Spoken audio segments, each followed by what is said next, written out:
Railway station पर गुलाबो ठंड में ठिठुरती हुई खड़ी होती है। सुबह की ठंड से खड़ी हूँ, लेकिन यहाँ पर कोई भी ग्राहक अंडा चावल खाने नहीं आ रहा। गुलाबो अपने मफलर से अपने कानों को ढक लेती है और जोर से आवाज लगाना शुरू कर देती है।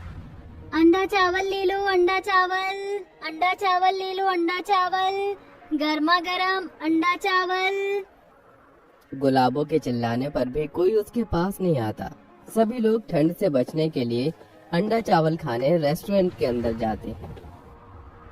अरे मेरे पास तो ज्यादा पैसे ही नहीं, सब थोड़े से यही पैसे हैं और मुझे भूख भी लगी है।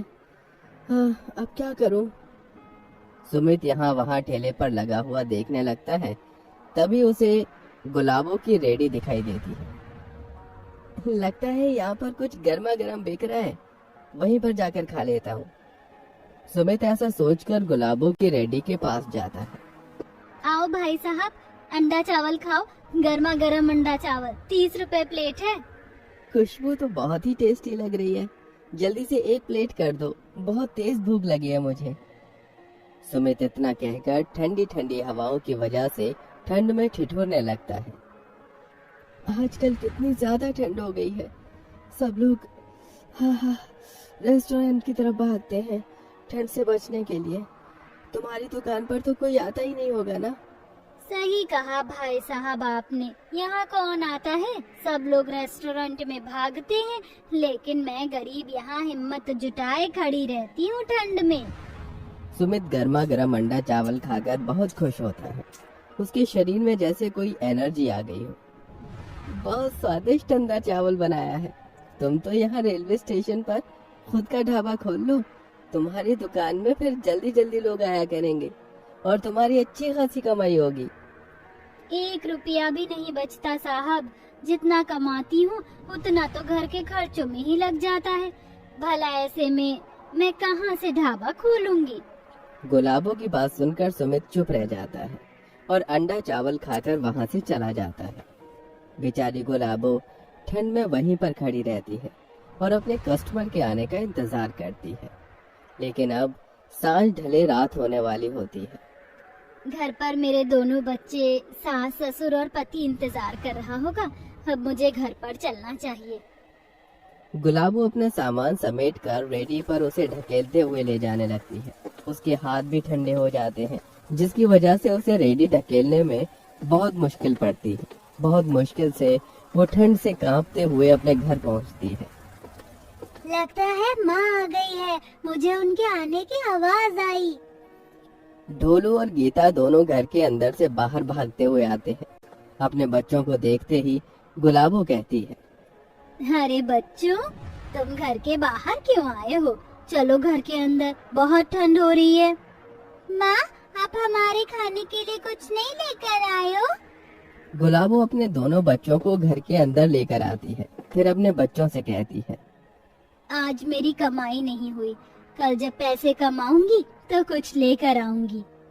माँ देखो ना, गीता ने मुझसे लड़ाई की और मेरा स्वेटर फाड़ दिया। अब मुझे ठंड लग रही है। क्यों गीता, तुमने ऐसा क्यों किया? माँ, मैंने जानबूझकर नहीं किया, इसने ही मुझसे पहले लड़ाई की शुरुआत की। बस करो बच्चों, अपनी माँ के आते ही उसे परेशान करने लग गए हो तुम दोनों। चलो यहाँ पर आ जाओ, कंबल में ठंड हो रही है। केसरी के कहने पर दोनों बच्चे अपनी दादी के अगल बगल बैठ जाते हैं। तभी उसी कंबल को आधा जला हुआ देखकर गुलाबो कहती है, माँ जी, ये कंबल कैसे जल गया? लाइट चली गई थी और अब तो धूप आती ही नहीं है। सुबह से घर के अंदर अंधेरा हो रहा था, मैंने मोमबत्ती जलाई थी, जिसके बाद मैं घर से बाहर गई थी आंगन में झाड़ू लगाने के लिए। कुछ ही देर में जब वापस लौटी तो आधा कंबल मोमबत्ती के गिरने की वजह से जल गया था। रोजाना मुसीबत बढ़ती ही जा रही है, ऊपर से ठंड भी इतनी हो रही है कि आधी कंबल में गुजारा नहीं हो रहा। एक तो ठंड, ऊपर से आजकल अंडा चावल भी नहीं बिक पा रहे हैं। और देखो ना माँ जी, कोई ना कोई ऐसा काम होता ही रहता है जिसके चलते खर्चा और बढ़ने लगता है। मेरा मालिक भी तो मुझे पैसे नहीं दे रहा। अगर दे देता तो मैं एक नया कंबल तो ले आता। कोई बात नहीं बेटा, यह मुसीबतें एक ना एक दिन खत्म तो हो ही जाएंगी। बस हमें फिलहाल इस ठंड से बचने का कुछ जुगाड़ सोचना होगा। गुलाबो बहुत परेशान थी। बस उसी के अंडा चावल की वजह से घर का गुजारा चल रहा था, जो कि अब सर्दी आने के बाद से वो भी नहीं बिक रहा था। गुलाबो ठंड में ही चूल्हा जलाकर सभी के लिए खाना बनाना शुरू करती है। अरे ये क्या है, तेल खत्म हो गया, अब खाना कैसे बनाऊं? गुलाबो को कुछ समझ नहीं आता और उसके पास पैसे भी नहीं थे कि वो तेल लाकर सब्जी बना सके। वो पानी में ही सब्जी बना देती है। बहू, ये क्या, ये तो केवल पानी ही पानी लग रहा है। तेल खत्म हो गया था बाबूजी, कल सुबह लेकर आऊंगी राशन की दुकान से। फिलहाल पेट भरने के लिए कुछ तो है ही, इसी से खाना खा लो। पूरा परिवार पानी की सब्जी से खाना खा लेता है।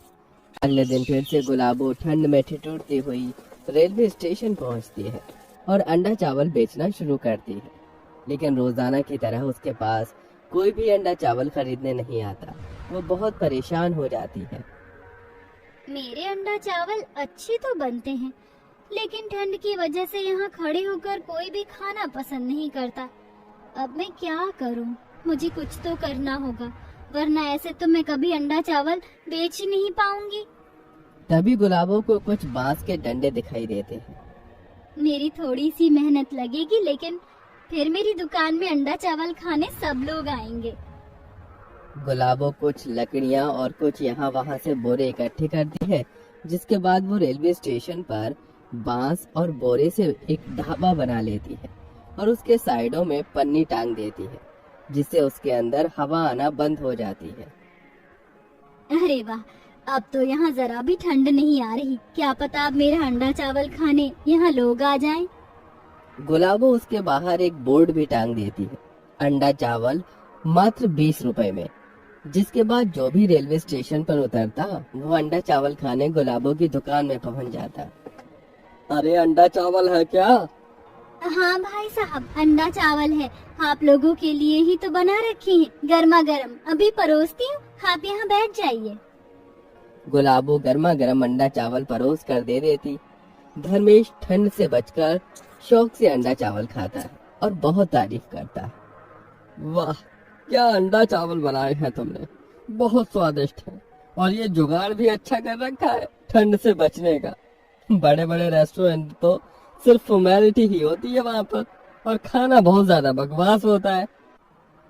धर्मेश इतना कहकर गुलाबो को पैसे देता है और वहाँ से चला जाता है, जिसके एक के बाद एक गुलाबो की दुकान में मानो भीड़ शुरू हो जाती है। गुलाबो अपनी उसी दुकान में ठंड से बचकर लोगों को गर्मा गर्म अंडा चावल परोसती है, जिसके बाद सब उसको पैसे देते हैं और उसके अंडा चावल की तारीफ करते हैं। उस दिन वो बहुत अच्छा पैसा कमाती है और उन पैसों से वो सबसे पहले अपने परिवार के लिए एक बढ़िया वाला कंबल खरीदती है। मेरा पूरा परिवार ठंड में ठिठुरता है, रात को सो भी नहीं पाते। एक कंबल होना तो बहुत जरूरी है। गुलाबो उस रात खुश होकर कंबल लेकर घर जाती है। सब लोग बहुत खुश होते हैं। उस दिन वो अच्छा खाना भी खाते हैं। अगले दिन जब गुलाबो दोबारा रेलवे स्टेशन पर अंडा चावल बेचने जाती है तो उसकी दुकान किसी ने तोड़ दी थी, जिसे देखकर वो बहुत ज्यादा हैरान रह जाती है। कितने ही निर्दयी हैं यहाँ के लोग, अच्छा कमाते, अच्छा खाते, किसी को देख नहीं सकते। ऊपर से मैं एक औरत हूँ, तो मेरी तरक्की को तो कोई नहीं बर्दाश्त कर सकता। लेकिन मैं भी ठान कर बैठी हूँ, मैं अपने परिवार को भूखा नहीं मरने दूंगी। गुलाबो हार नहीं मानती और दोबारा से बांस के डंडे को खड़ा करके वो पहले की तरह अपनी दुकान को तैयार कर लेती है। ये सब बंसी दूर खड़ा देख रहा था। एक तो इस औरत की वजह से हम रेस्टोरेंट वाले लोगों को भारी नुकसान झेलना पड़ रहा है, ऊपर से ये हारने का नाम ही नहीं ले रही। उस दिन के बाद भी कई बार वहाँ के रेस्टोरेंट वाले उसकी दुकान तोड़ देते हैं, लेकिन गुलाबो बार बार अपनी दुकान बनाती है। इस प्रकार वो कुछ वक्त में अच्छे खासे पैसे कमाकर वहाँ पर एक खुद की परमानेंट दुकान खरीदती है, जिसमें वो अंडा चावल बेचना शुरू कर देती है। उसके हाथों का स्वाद इतना अच्छा था कि रेलवे स्टेशन पर हर कोई उसी की दुकान में जाकर अंडा चावल खाता है। इस प्रकार वो सर्दी में अंडा चावल बेचकर अपने गरीब परिवार की परेशानियों को दूर करती है और उनके साथ खुशी खुशी रहने लगती है।